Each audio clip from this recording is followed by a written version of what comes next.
The next speaker is Dr. Kaiser Bengali. It is my immense pleasure to introduce him. Dr. Kaiser Bengali is one of the most prominent economists of Pakistan. In fact, he has been described as the people's economist. Kaiser sir. Thank you, Dr. Masuma. Always a privilege to come and speak at this forum with the august audience.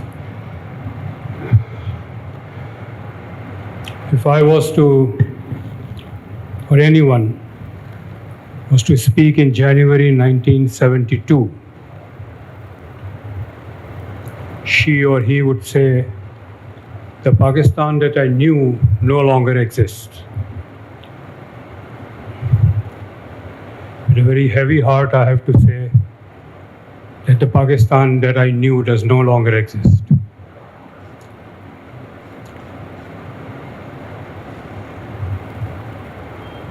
Two windows have closed, perhaps permanently. One is the economy window and the other is the security window. The economy has now been reduced to a very, very simple task. I think reference has been made by Shapar as to how much of a debt we have, which we can never repay. Which means any finance minister of Pakistan or any government of Pakistan has only one very simple task: how to get more loans to repay past loans. That is the only function of the economy that is left. There will, of course, be a lot of statements about revenue generation and development and industrialization and education and health and etc., etc. There is no money for anything and nothing will happen. These are all fairy tales. We've just seen a budget. It's just a bunch of numbers. The revenue that it claims to collect will never be collected. And the items on which expenditure has been allocated will never be spent because we don't have the money. The only thing that we need to do now, in terms of managing the economy, is how to get more loans to repay past loans. And as a corollary, since we will not get all the loans to repay all our past loans, we'll have to sell our assets. Everything is on sale. Everything.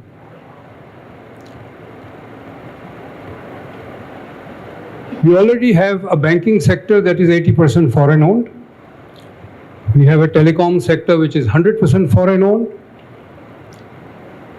But more is to come. We've just privatized or announced the privatization of a port terminal in Karachi. A Saudi team has visited all our airports, and 3 major airports are about to be handed over to foreign interests. There are all kinds of terminologies being used that we are not selling them, we are just outsourcing them. But basically it's handing over control of these assets. More and more will follow. Soon we will be employees of Chinese, Saudi, Emirati and other employers. Pakistan will be owned by them. Long ago, we have lost our economic sovereignty. It hasn't happened today. From 1993 onwards, for 16 years, 3 state bank governors came from outside of Pakistan. They were employees of international organizations. They had not served in Pakistan for more than 10 years. But now that we are burying our economic sovereignty in a more formal way. So the economy window has closed. There will be a subsector of the economy which will aligned with the foreign interests that will do well. Their employees will have high wages. We've already divided Pakistan into areas where the rich live and the poor live. That division will be reinforced. So that is the economy window which has closed, and I believe it has closed permanently. I don't think we will regain our economic sovereignty in at least for the next 30 years. What happens after the next 30 years is difficult to say, but this is not going to happen. The security window has also closed. The international geostrategic architecture has changed. I don't know if Rawalpindi has realized it or not, but it has changed. For 75 years, at least 60 years out of the last 75 years of Pakistan's existence, we cashed in on the Cold War between the United States and Soviet Union. Pakistan was needed. Pakistan provided its services. Pakistan did all the dirty work for the Americans. And of course, we were paid for it. We were not averse to doing anything dirty as long as we were paid for it. When we found that dollars are coming in a green envelope, we became Islamist. And when we realized that dollars will now come in blue envelopes, we became liberal.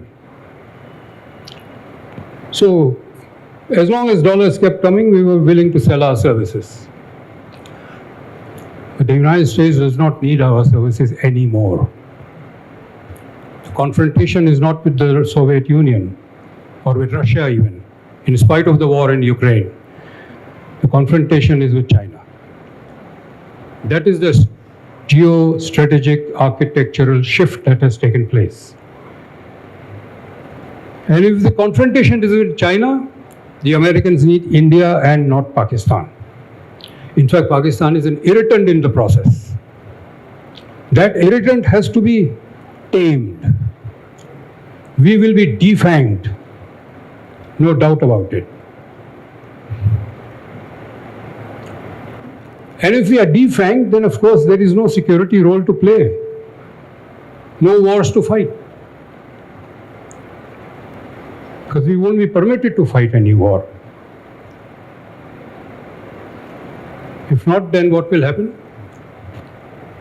The economic footprint of the military will increase, because if they're not fighting, what will they do? They're already into services and industry. We know now that they're moving into agriculture. They wanted 100,000 acres of land in Punjab. They're already laundries and meat shops and whatnot. That will increase. So we achieved independence from British colonialism, and we are now entering the stage of cantonment colonialism. So two windows have closed, economy and security.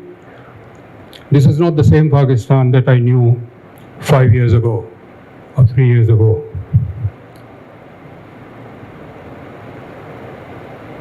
Dr. Masuma appreciated the fact of what next.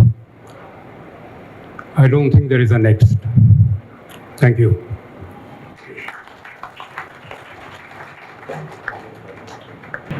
Thank you, Dr. Kaiser Bengali.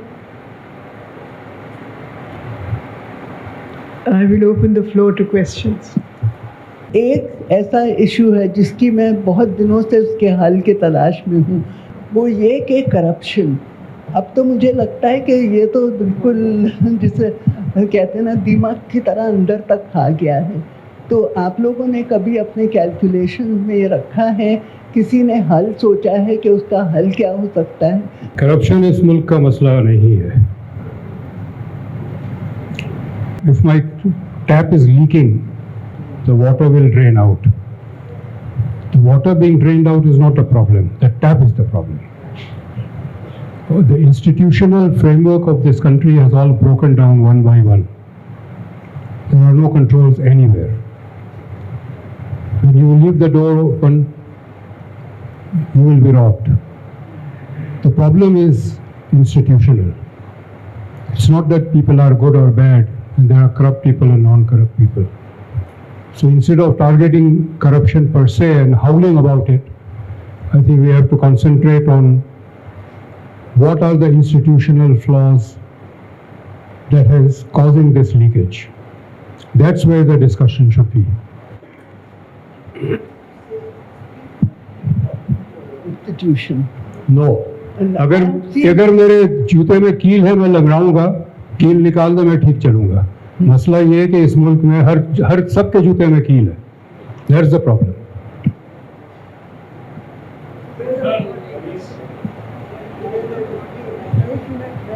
Thank you. Asad Mumtaz, मैं journalist हूँ. कैसर बंगाली साहब, आपने कहा कि हम मुआशी और security window point जो हैं वो खो चुके हैं, तो उसका भी जिम्मेदार कौन है? ज़रा इस पर जी, आपने पूछा था जिम्मेदार कौन है, who is responsible for this state of affairs. I don't think we should point to individuals, because nations are not run by just individuals. Two major culprits in bringing Pakistan to this state of affairs. One is the budget deficit and the other is the international trade deficit. If you spend 200 rupees plus for every 100 rupees of revenue, and you do this for 20, 25, 30 years, if you import $200 plus for every $100 of exports, and again you do this for 20 years, and both these deficits you keep financing out of loans, you are bound to come into a crisis that we are here today. So the solution is cut the budget deficit, reduce the number of ministries and divisions by half, reduce the defense budget, and only then we can start talking about stability. Since I don't see that happening, that's why I said I don't have an agenda for the future. We have to separate. There are so many issues we are facing. But I think we have to concentrate on what we are facing today. Today we are not facing a crisis of education.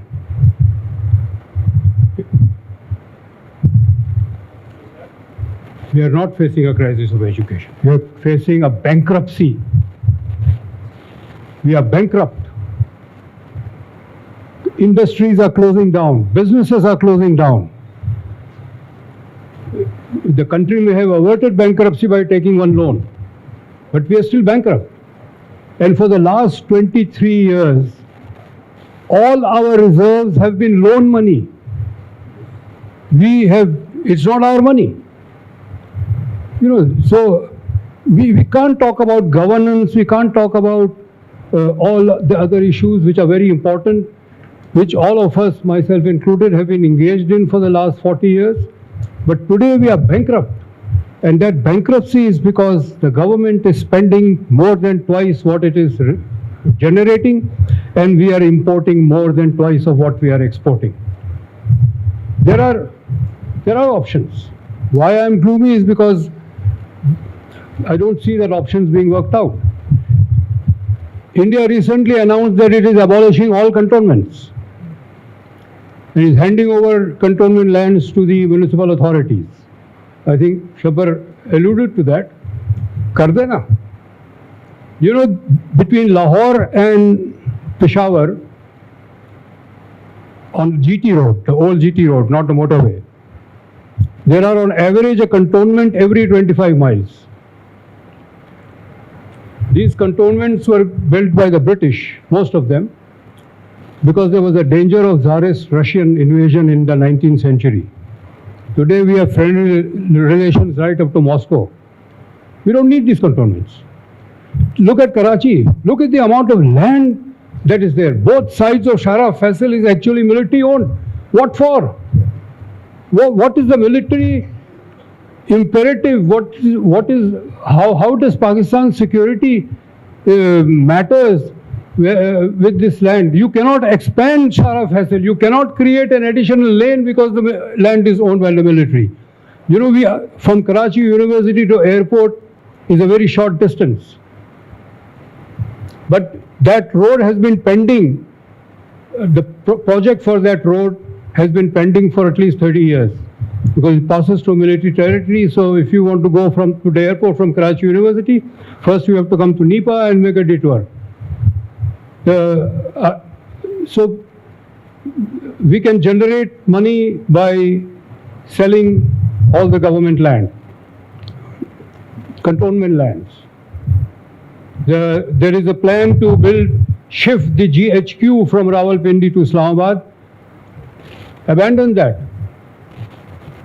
Plot करें, उसको बेच दें. Sell it to foreign Pakistanis in dollars. Raise the money. Every country has a Coast Guard.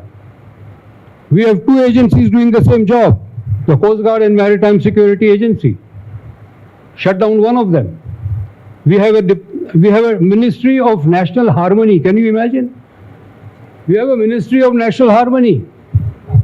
जिसका secretary है, additional secretary, joint secretary, deputy secretary and so on and so forth. How much, you know, post office used to have one director general and one additional director general. I don't know if anyone in this hall have posted a letter in the last 10 years, 20 years. We all have. You know. Today there is one director general and 9 additional director generals in the post office. We keep spending money, whereas there is no money being spent on industrial and agricultural infrastructure. Both these infrastructures have deteriorated and our productivity has declined. We were exporting cotton at one time, we are now importing cotton. And why it has happened? Because there are certain vested interests like sugar mafia, sugar cane, because of double subsidy that the government gives out of our taxpayer money, sugar acreage is expanding at the cost of other crops. We can grow our own pulses. दाल हम grow कर सकते हैं, लेकिन हम import करते हैं. करते थे. हम अपनी ज़रूरत के लिए import grow कर सकते हैं. पहले करते थे. अब वो अगेन वही, आई थिंक जैसे अकदस ने कहा, हमने मार्केट इकोनॉमी इंट्रोड्यूस कर दिया. Any farmer can produce anything they want. No state agenda. But that is what we've done to ourselves.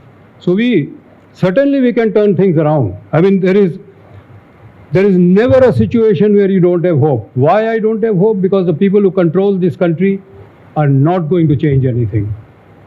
They will let the country disintegrate, but they will not change anything.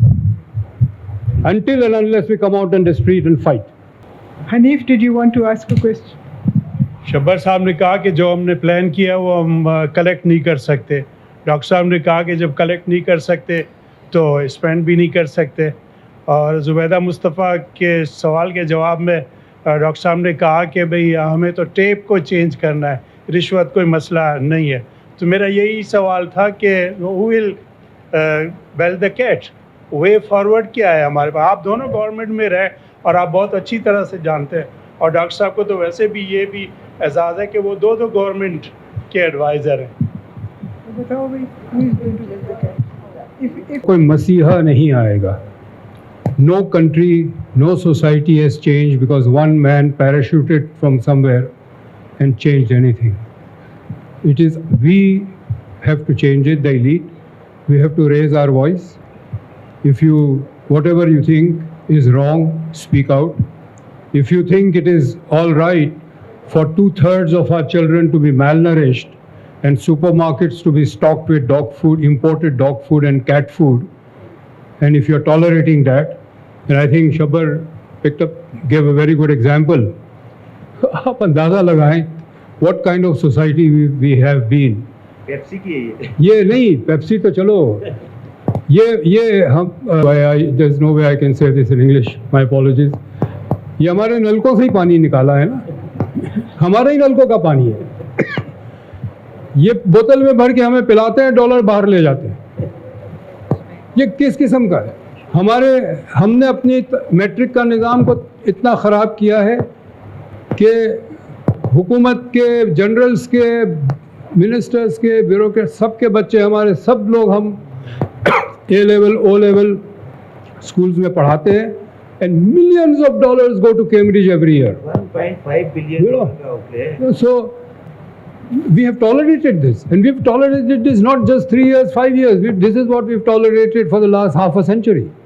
And we elite, we were very comfortable. As long as our houses were comfortable, we live in bungalows, the government created a separate area for the rich, the poor can go to hell. We were very happy. And now we are paying the price.